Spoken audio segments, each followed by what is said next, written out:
Hey guys, one of the most common questions that we get on our customer service email, as well as here in our retail store, is how to properly hook up Molle Webbing. So if you're not familiar with Molle Webbing, this video will help you make sure that you're doing it the most efficient way. Molle Webbing is really simple. So on the two pieces that you're looking to connect, you should have a row of webbing on both. So here you'll see I'm attaching one of our small padded pouches to our hip belt. Basically what you want to do is whatever piece has the straps, you're going to start by going under the opposite piece and then coming back to that. So I've already started by going under the hip belt. I'm now going to go back to my pouch, back to the hip belt again,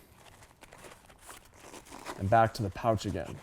So by weaving it like this, you're increasing the amount of surface area where this webbing is touching to create friction, and you're also keeping it much tighter.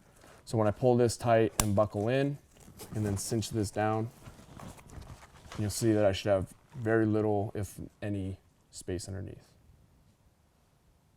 All right, guys, what you guys saw before on the hip belt is 25 millimeter. That's our traditional Molle webbing.